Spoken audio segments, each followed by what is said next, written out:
दोस्तों अब अरब की धरती से ऐसा कुछ मिला है जिसकी किसी भी मुस्लिम ने कल्पना तक नहीं की। मुस्लिमों के बीच में तब से काफी हड़कंप मचा हुआ है। जी हाँ दोस्तों, आपको बता दें कि अरब की धरती पर अब एक जिंदा शिवलिंग मिला है, जिसके बाद सब जगह हड़कंप मच गया है।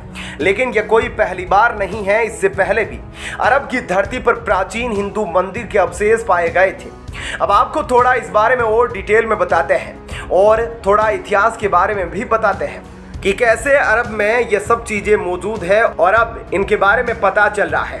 दोस्तों वैसे तो सऊदी के मक्का शहर को इस्लाम का जन्म स्थल माना जाता है, क्योंकि यही वह जगह है जहां 1400 साल पहले ऐसे धर्म यानी कि विचारधारा का जन्म हुआ जिसने लोगों को अपनी विचारधारा मारने के लिए मजबूर कर दिया। और ऐसा माना जाता है कि इस्लाम की नींव तलवार के जोर पर रखी गई थी। इसका प्रमाण सर विलियम ड्रमंड के ग्रंथ ओरिजिन्स में मिलता है, जिन्होंने बताया है कि मोहम्मद के जन्म से पहले ये लोग सनातन धर्म के अनुयायी थे, शिवलिंग की पूजा किया करते थे। और सिर्फ इतना ही नहीं, उनका मानना है कि पूरी दुनिया में उस समय सनातन धर्म फैला हुआ था। पूरी दुनिया सनातन धर्म की अनुयायी थी और उस समय लोग मूर्ति पूजा किया करते थे। उन्होंने इस बात का भी वर्णन किया कि प्राचीन काल में अरब में एक राम नाम की नदी भी बहती थी।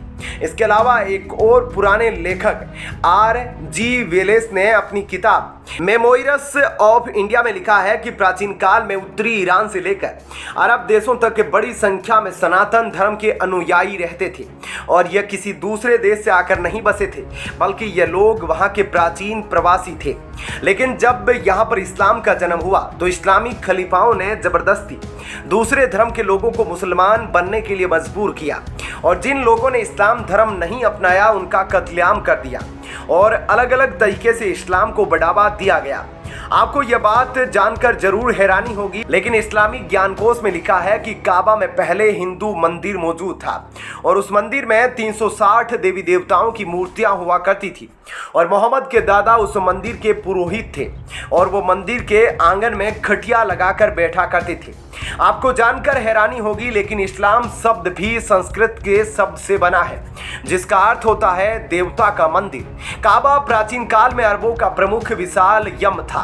मोहम्मद का परिवार वहां के पुजारी थे और रेप के लोग उस विशाल यम के अनुयायी। इसलिए जब मोहम्मद ने विशाल यम पर कब्जा किया तो उन्होंने अपने मोहम्मदी पद का नाम विशाल यम उर्फ इस्लाम रखा। हालांकि दोस्तों मुस्लिम धर्म की यह रीत है कि किसी दूसरे धर्म पर हमला करो और उनके मंदिरों को तोड़कर उस पर मस्जिद और मकबरे बनाओ, और इस्लामी के खलीफाओं के हमले ने मक्का का इतिहास बदल दिया।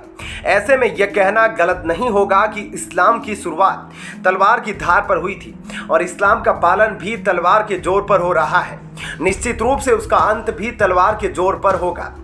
ऐसे में इतिहासकारों का कहना है कि मक्का मदीना का काबा प्राचीन शिव मंदिर है और प्राचीन काल में वहां भगवान शिव की पूजा की जाती थी। काबा में मौजूद ब्लैक स्टोन प्राचीन काल में शिवलिंग था। इससे जुड़े सैकड़ों हजारों प्रमाण भी अब तक मिल चुके हैं। सनातन धर्म ही है जो प्राचीन काल से अब तक है। सिर्फ सऊदी में ही नहीं बल्कि पाकिस्तान, बांग्लादेश में भी कई सारे देशों में अक्सर खुदाई के वक्त प्राचीन हिंदू देवी देवताओं की मूर्तियां और शिवलिंग पाए जाते हैं। यहाँ तक कि कई हिंदू मंदिरों के अवशेष भी पाए जाते हैं, जिससे साबित हो जाता है कि इस्लामिक धर्म से पहले ही सनातन धर्म दुनिया के कोने कोने तक फैला हुआ था। दोस्तों आपको इस जानकारी के बारे में जानकर कैसा लगा हमें कमेंट करके जरूर बताएं। और अब आपको बताते हैं ऐसी ही एक और बड़ी खबर। दोस्तों अभी हाल ही में प्रधानमंत्री मोदी दुबई यानी कि UAE गए थे और वहां पर वहां के शेख ने उनका कैसे स्वागत किया वह तो पूरी दुनिया देख रही है, लेकिन PM मोदी भी उनके लिए कुछ गिफ्ट लेकर गए थे। यह कोई नई बात नहीं है गिफ्ट ले जाना, क्योंकि PM मोदी जिस देश में भी जाते हैं वहां के प्रेसिडेंट, प्राइम मिनिस्टर या फिर जो भी उस देश का प्रधान होता है उसके लिए गिफ्ट लेकर जाते हैं। और PM मोदी ने इसी क्रम में UAE के शेख के लिए भी गिफ्ट लेकर गए थे। लेकिन अब PM मोदी के वापस लौटने के बाद शेख ने गिफ्ट से भी बड़ा कुछ करके दिखाया है। भारत के लिए, वह भी हम आपको आगे बताएंगे। लेकिन उससे पहले आपको यह बता दें कि यूएई में पीएम मोदी की रिस्पेक्ट के लिए एक बड़ा फैसला लिया गया है। प्रधानमंत्री मोदी और दुबई के शेख में बहुत सारी चीजों पर चर्चा हुई। उसमें एक चीज थी हिंदुओं के साथ मुस्लिमों का अत्याचार, जो कि भारत में होता है, पाकिस्तान में होता है, और इसे लेकर चर्चा हुई। लेकिन दुबई उन कट्टर मुस्लिम शहरों में नहीं है जो हिंदुओं को नीचा दिखाने के लिए काम करता है, बल्कि कुछ ऐसा इस बार उसने किया है कि हर भारतीय का गर्व से सीना चौड़ा हो जाएगा। आपको डिटेल में बताते हैं कि यूएई ने पीएम मोदी के लौटने के ठीक एक दिन बाद क्या कुछ किया है। दोस्तों, एक तरफ भारत ने अपने मुगल गार्डन का नाम बदल दिया है, तो वहीं दूसरी तरफ आपको बता दें कि यूएई ने अब अपने एक शहर का नाम बदल दिया है। संयुक्त अरब अमीरात ने अपने शहर का नाम बदलकर हिंद सिटी रख दिया है। जो शहर अब तक अल मिनहाद के नाम से जाना जाता था, लेकिन अल मिनहाद अब हिंद सिटी बन गया है। यानी अब आप मुगल गार्डन को अमृत उद्यान और अल मिनहाद को हिंद सिटी कहने की आदत डाल दीजिए। यह फैसला संयुक्त अरब अमीरात के शासक शेख मोहम्मद बिन राशिद अल मखतूम के आदेश के बाद लिया गया है। आपको बता दें कि हिंद सिटी करीब 84 किलोमीटर में फैला हुआ है और हिंद सिटी में 4 प्रमुख जोन बनाए गए हैं, जिन्हें हिंद 1, हिंद 2, हिंद 3 और हिंद 4 के नाम से जाना जाएगा। इस जगह का नाम बदले जाने के बाद सोशल मीडिया पर कई लोगों ने यह दावा करना शुरू कर दिया है कि इस शहर का नाम भारतीय हिंदुओं के योगदान को देखते हुए रखा गया है। हालांकि कुछ एक्सपर्ट इस बात से सहमत नहीं हैं और एक्सपर्ट का कहना है कि दुबई के शासक ने अपनी पत्नी शेख हिंद मखतूम बिन जुम्मा के नाम पर इस शहर का नाम रखा है, क्योंकि दुबई के शासक की पत्नी के नाम में हिंद शब्द आता है।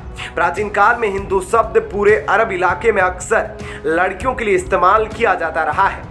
वैसे संयुक्त अरब अमीरात ने इस बात का ऐलान नहीं किया कि उसने किस आधार पर नाम बदला है।